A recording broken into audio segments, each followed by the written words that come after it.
Is that through mic placement, the type of mics you use, and possibly analog equipment like preamps before it goes into the digital realm? There's that. There's a, there's a, well, number one, the most important thing is, the player, the amp, and the room, and then there's the mic placement. But another, important factor that I figured out pretty early on when I was recording the digital, but somebody else was the engineer, was that, this applies to, I first thought about this because of guitar sounds, but it applies to harmonica too, is that I would listen to a Freddie King record, and I'd hear his guitar was so crunchy and sparkly and crunchy sounding, and I'd go, okay, I got the Gold Top Les Paul, I'm playing with a thumb pick and finger pick, I got the little, Gibson amp that he used, and they put up a mic, we recorded it, and it sounds just completely anemic by comparison. Well, granted, Freddie King was that's also a missing factor in that equation, but Freddie King himself. But there was something about the sound, I knew something was missing, and I realized that he was not just overdriving the guitar amp, he was also overdriving the preamp in the recording console and the board, which is a 2 preamp. So there's an extra layer of crunchiness and distortion from there. And then there's another layer, if it goes to tape really hot, then there's another layer of saturation and compression that comes in there and just makes it sound really big. Well, we can't do that in the digital world because when we go into clipping mode, it turns into a real unmusical sound. Well, that has to do with I think odd or even harmonics and stuff like that. If you do that digitally, it'll sound terrible. It'll sound like it's malfunctioning or broken. But there are,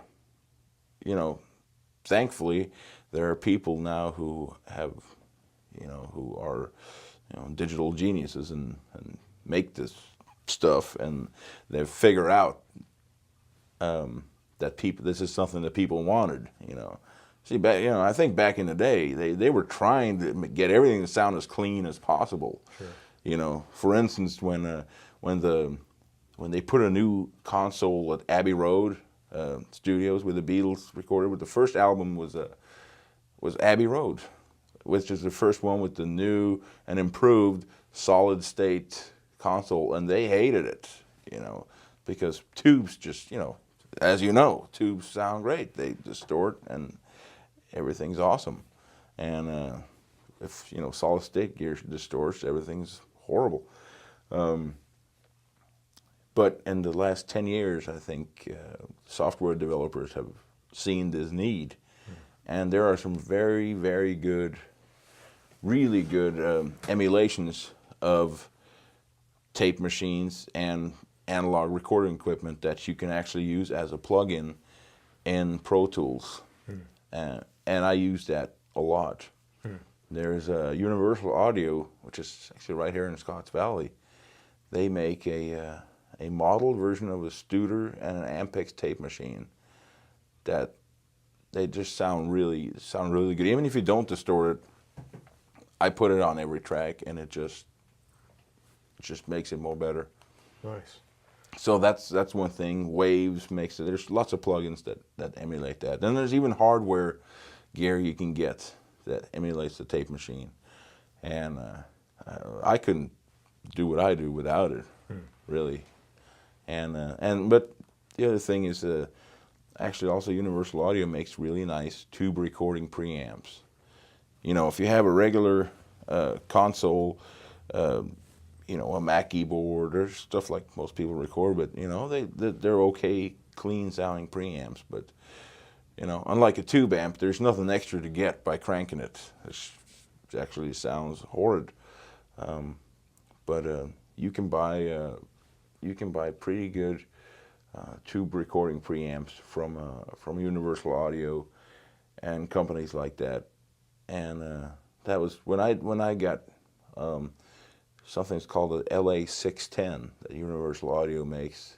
It was about $1,200 used. But that was the first time where I